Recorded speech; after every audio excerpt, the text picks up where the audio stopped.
今天去逛一下小镇锡耶纳。其实昨天我们已经浅逛了一下了，它是一个山城，上坡下坡，起起伏伏的路还是挺多的，逛起来还是有点累的。不过游客不多，所以还是挺舒服的。今儿我们一起去看看吧 ，Go！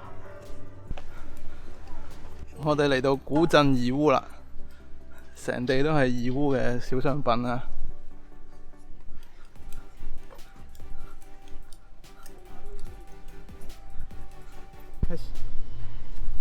嗨，我们已经进到锡耶纳古城里面了。背后的房子看起来好像杂乱无章似的，但是其实我感觉可能是跟地形有关的原因。里面的路其实是挺横平竖直的，然后走起路来也不容易迷路，比较容易辨别方向。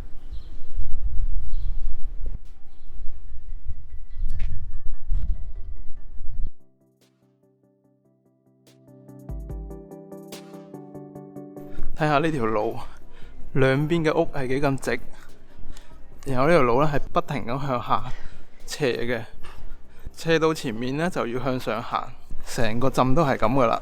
而家已經係朝頭早嘅9點鐘，但係好多店鋪咧都未開門。呢度仲可以有車入到嚟㗎，呢啲位應該係單行嘅。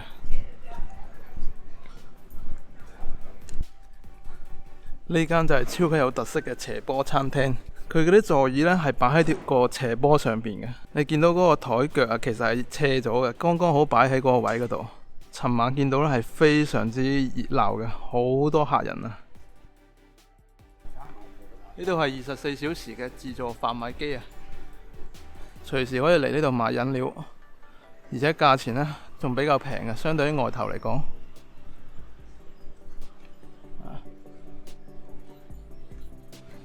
機入邊仲有零食㗎，可以買零食。喺呢啲自助販賣機度買呢，淨係需要2歐啫。如果你要店度買呢，好多時都要2.5歐嘅，甚至3歐我都買過。而且仲係300毫升嘅添，呢啲450毫升呢，好難揾啊。真貴真貴呢支嘢。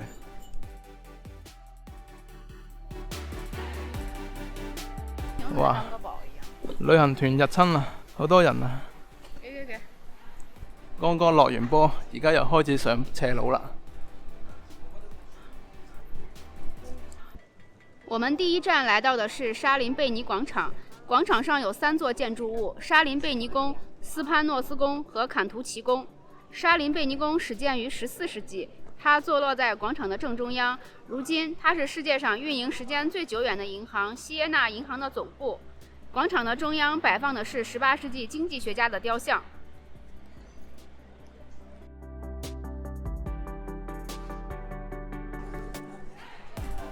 喺街上邊基本上各式各樣嘅店都會有，鍾意行街嘅朋友呢，就可以喺度慢慢行啦。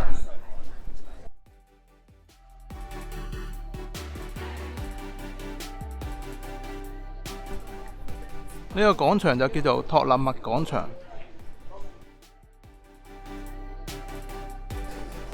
呢度係聖克里斯托佛教堂，係士亞拿教祖嘅建築物之一。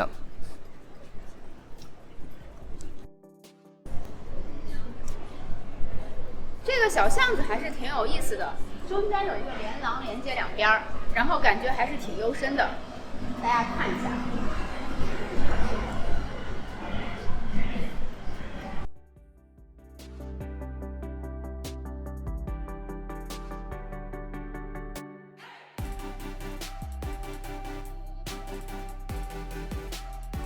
这里是文艺复兴时期最重要的纪念碑之一，建于15世纪上半叶，由5个拱门组成，由4根支柱支撑。这几根柱子其实我觉得没什么特别，不过每根柱子上面都有雕像，但是天花板的壁画装饰还是挺好看的。我覺得士亞拿最特別一個地方就係佢個屋呢係連埋一齊嘅，然後好似城牆咁樣，連成一條好長好長嘅拱形嘅街道，變咗你可以好似行咗喺一個城堡入邊咁樣。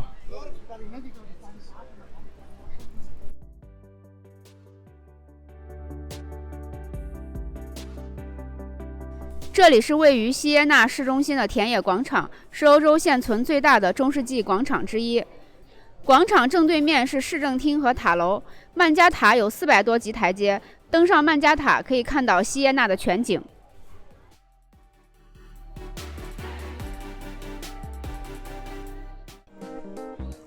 坐喺田野廣場上面曬太陽，呢個先至係歐洲旅行嘅正確打開方式啊！唔使日日都暴走10個鐘，真係辛苦。不如坐下唞下睇下，仲加好啦。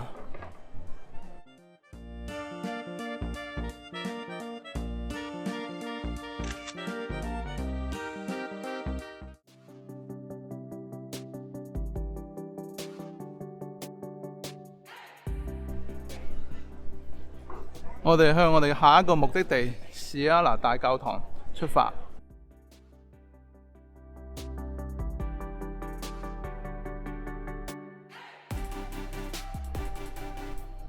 哇！我哋終於嚟到咗士亞拿大教堂啦！呢個係白色嘅大教堂啊，非常之靚，應該係呢度嘅重頭戲啊！士亞拿大教堂最特別嘅地方呢，就係佢嘅主色調呢係白色，因為佢係用白色大理石而建成嘅。我覺得白色嘅教堂係比較特別，平時都好少見嘅。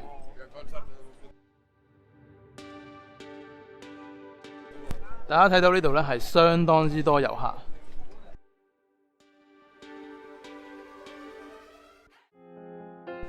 一齊再嚟欣賞一下士亞拿大教堂嘅風采。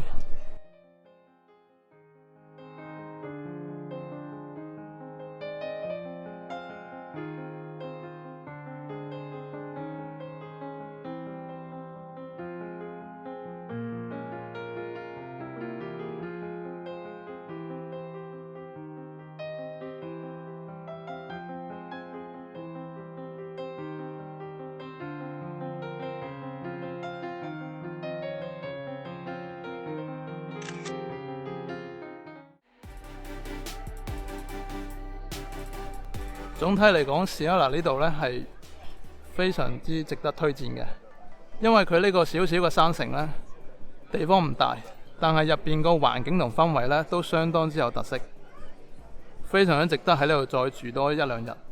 但係冇辦法啦，我哋行程已經係 fix 咗嘅，所以冇辦法，我哋一陣只能離開呢度啦。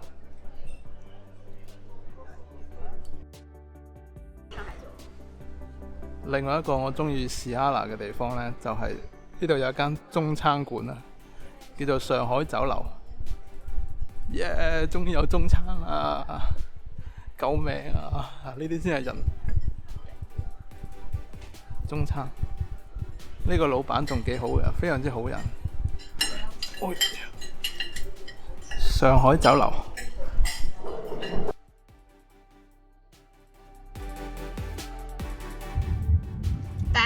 锡耶纳阿雷佐，我们来了。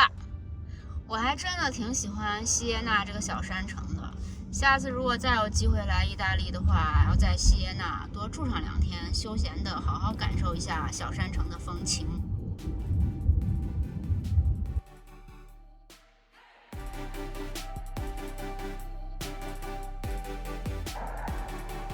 在去阿雷佐的路上，路过一个小镇。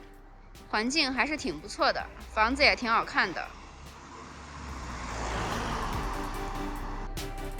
这里有鹿出没，要小心哦。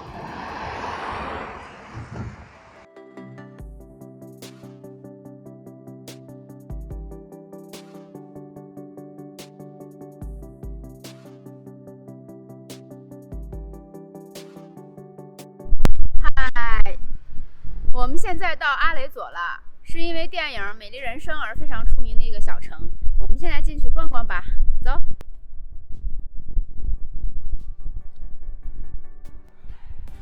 呢一站我哋嚟到咗另外一個有名嘅山城小鎮阿雷佐。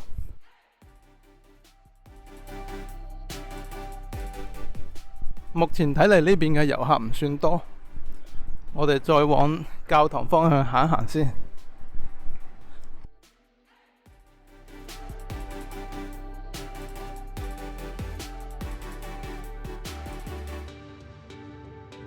感覺喺呢邊遊客更加少啊，但係車就唔少啦，車嚟車往咁。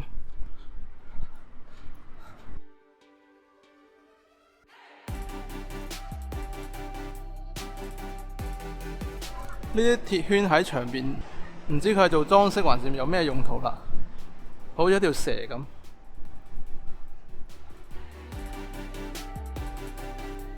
我哋到咗阿雷佐大教堂，喺呢度呢，遊客並唔多嘅，幾清靜，但係車就好多啦，成日都有車喺呢度窄巷度行嚟行去，好似而家咁，所以都唔係咁舒服。阿雷佐大教堂可能始建於1278年，離而家已經有500年至700年嘅歷史啦。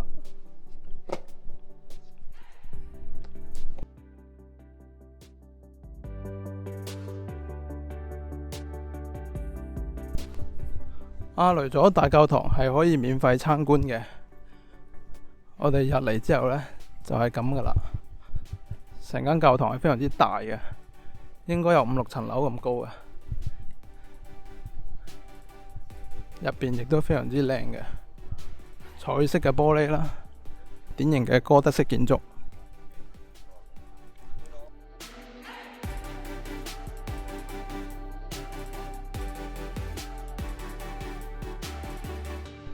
下一個目的地就係阿雷佐廣場，我哋過去美麗人生嘅拍攝地睇下。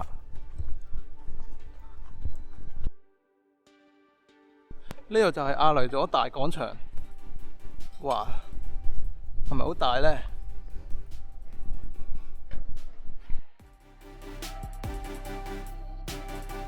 呢度就係電影《美麗人生》經典嘅場景啦。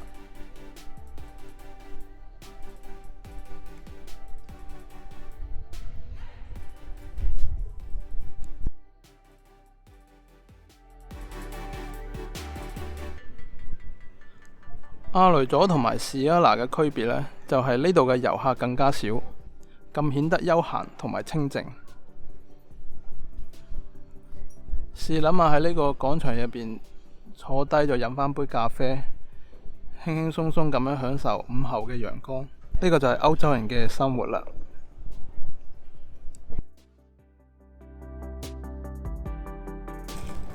这里就是阿雷佐大广场，是阿雷佐这个小镇的中心地带了。这个广场因为是美丽人生的取景地而声名大噪。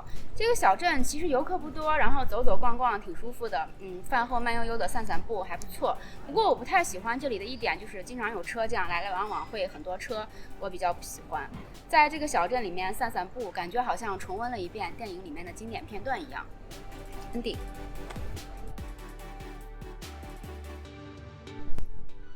阿雷佐嘅街道十分之乾淨啊，雖然街道唔大，但係旁邊呢亦都擺滿晒餐台，準備食飯時間，啲人就會喺戶外呢度開餐。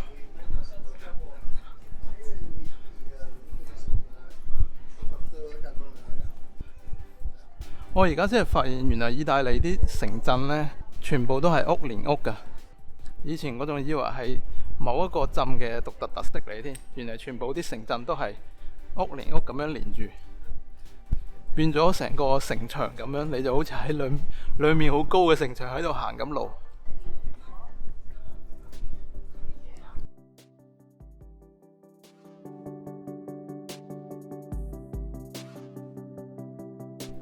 呢度就係阿雷佐嘅聖方濟各大殿。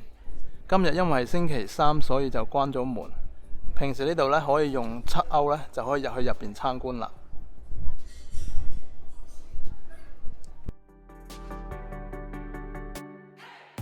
阿雷佐因為佢唔喺佛羅倫斯嘅路線之上，所以呢度平時好少團客過嚟。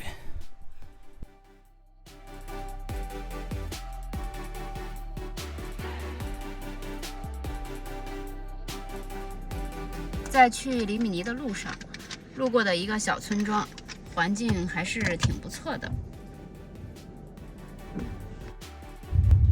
哇，這條路這麼陡！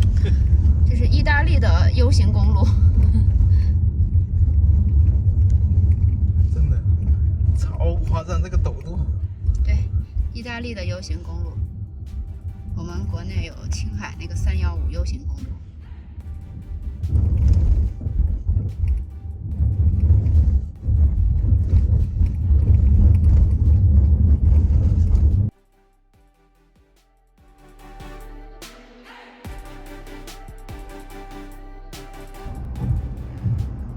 远处那2坨云像龙卷风一样的感觉。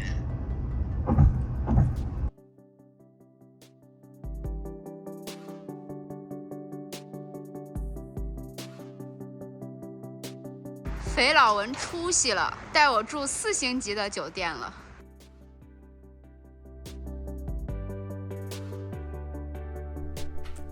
今日我哋入住咗我哋嚟意大利性價比最高嘅酒店。呢間酒店淨係需要100歐。